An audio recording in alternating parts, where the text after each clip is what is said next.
It is to deny how we were developed and what we have been developed to do. Well, I would have to respectfully disagree with that because there's no basis for that. Everything that we have that we think is derived naturally as far as human instinct, every form of human instinct that you see popularized by the modern-day alchemists, the geneticists that say, you know, they can find the genetic gene for smoking or the genetic gene to be a Republican. This is completely ignoring basically everything that the environment has been teaching us.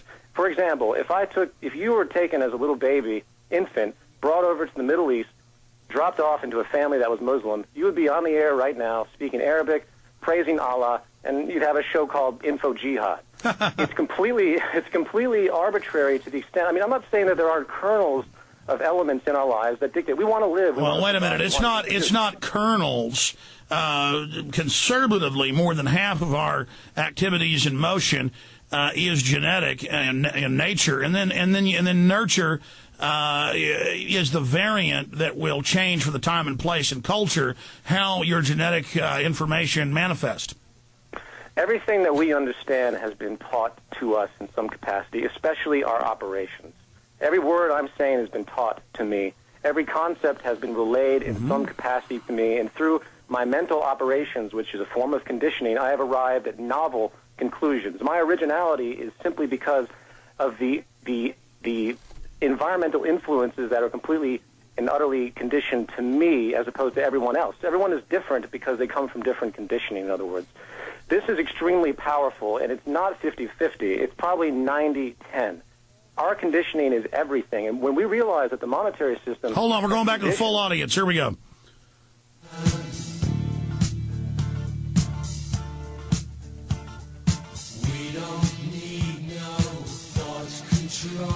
Talking to the creator of Zeitgeist 1 and now Zeitgeist 2 Addendum, Peter Joseph. Peter, I fundamentally, and we were just discussing this for the internet audience only when we skipped that break, we're back to the full audience now. I disagree with you fundamentally that humans are trained and conditioned to be competitive. All higher species, mammals particularly, are competitive.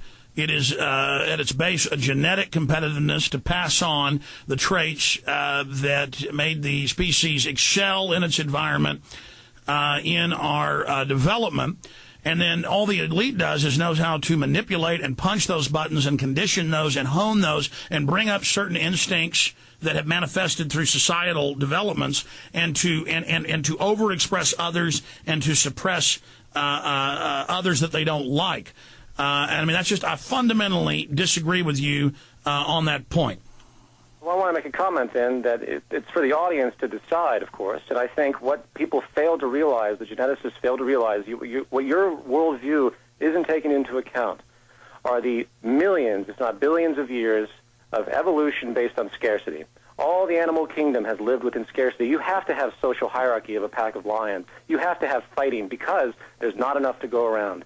And you have to have fighting today because there's always going to be corrupt people. But some of the Zeitgeist followers say, I can't even say what evil is because that's my Christian construct. No, it's not. Evil is destroying the planet. Evil is killing life. Evil is hurting the weak and the meek and the small. These are basic rules, that what is anti-life, what is destructive of the tribe, we call evil. Well, what is evil? Define it for me. What causes evil? What causes someone to behave in an evil manner? Well, I'm asking you, do you believe evil exists? Absolutely not, because based on the definition of evil, it's basically a religious connotation. It doesn't mean anything. It's an empty distinction. If I was to redefine it, I'd say evil would be aberrant behavior. And if I was to define aberrant behavior, I would say almost conclusively that aberrant behavior is caused by the necessities of the environment. But is it aberrant to have elites through their breeding, through their culture, who are hyper-aggressive and hyper-dominant and sadistic? I call Satanists kidnapping a child and raping them for a month and cutting their heart out evil, because that is evil according to the human code and evil according to us having safe, happy tribes who can go on being scientists and creating, which is the main drive and goal of the species. Sure. Nevertheless, however, it's always a product of conditioning. The people in the secret societies that you talk about that have grown up with their elitism, they are molded and shaped. Henry Kissinger, George Bush, these men brought up an elite system. They behave in elite ways. That's right. They sent Prince Charles to boarding schools to be beat up, to be treated bad, to make him a nasty person. Well, there you have it, and this is exactly my point. So in order to fully change society, in order to really understand what's going on, you can't use these outmoded words. At least in my opinion, I don't like evil because it has a generally religious notion. It denotes a steadfast element. Here's what I'm saying to you. I've read the social workers 150 years ago. I've read the social engineers and the transhumanists and the posthumanists, and they all say very close to what you're saying about this utopia of the machines, getting rid of our competitiveness, but then they bring in a hyper-competitiveness to dominate us. When the social workers kidnap people's kids for no reason for the state to re-educate them, it makes nightmares.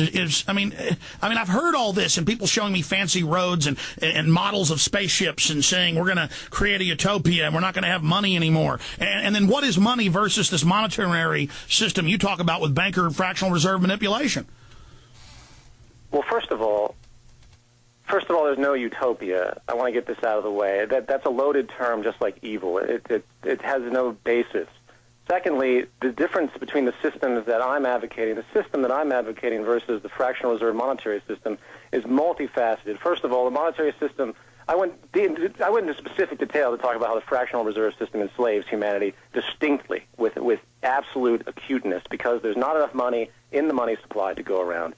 Let's assume that there was. Yeah, but you're saying it's a system failing. They designed it to consolidate power. It is succeeding according to their aims. You're saying, and your experts are saying, society is going to fail, so we'll have a new, better system or a shot at it. But to them, the drug war, any of it, it's not failing. It is succeeding, and they want to create a collapse to bring in more social engineering and their utopia. Okay, well, you changed the topic a little bit from what I was talking about, so let me address that. Basically, the collapse is not entirely 100% rigged. What it is a pyramid scheme that is tipping that they've been expecting for a long time, and of course they're going to capitalize on it. The fractional reserve system has to fail, and that's what we're talking about. The monetary system has to fail because it's based on competition and self-interest and power monopolies, just like in the second part of Zeitgeist Addendum where I talk about world monopoly. Well, I'm going to stop you right there. So you can't even say you're wrong there. They fundamentally design these in endless Ponzi schemes that always sieve out, like a guy panning for gold in a river, the wealth. I mean, they admit it. It's in all their documents. Here we go. We're going to skip this break, too. We're going to skip it right now. Go ahead and counter that. Go ahead and explain to me how it's not engineered by them. I'm not saying it's not engineered per se. I don't see you make these leaps that I can't see how you can honestly stand behind them with 100% confidence. The fractional reserve system, which has been put in place, they knew what would happen to it, but it created such a great level of differential advantage for their control, for the corporate structure and everything else. I don't think they wanted it to fail. This is why the boom and bust cycle is what it is. It's completely contrived. I will admit that to you. But they have a very delicate balance right now because the people, and especially in the West, if the system fails the way it should, the way it mathematically should, just like every bust should be about 10 times worse than it really is, but it's not because that's why the Federal Reserve was created, the lender of last resort. They always create a new bubble.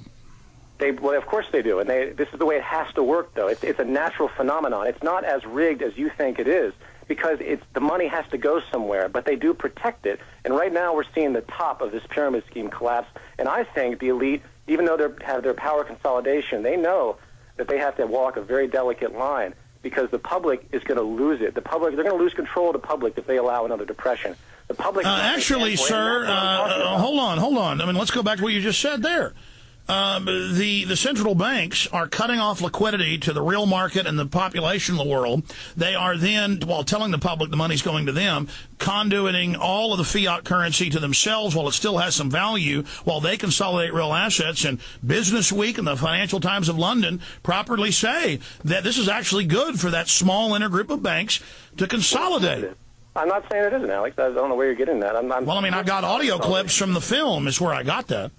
Well, if you listen to the first Zeitgeist, I make it extremely clear about the interests of the international bankers. Look, I overall think your film is healthy and good and thought-provoking and great.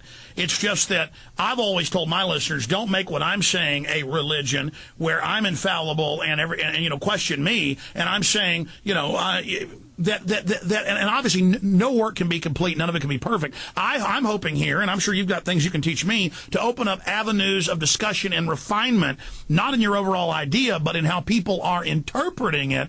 Because certainly you know about the socialists and the Fabian socialists and the engineers, and H.G. Wells and Bertrand Russell and all them, saying about 90% of what you're saying at the end of Zeitgeist Addendum, but overlaying it with government central control to be able to construct it.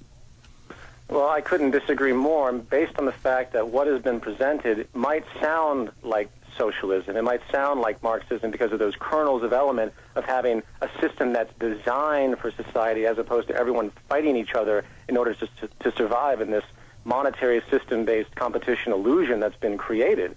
The difference is the entire foundation of this is that it's related to science purely. And think about all the early Fabian socialists and all these guys, whatever their intent was, negative or positive, they had no concept of what technology is, and neither does half the people on this planet. All right, stay there. Full audience right now. Here we go.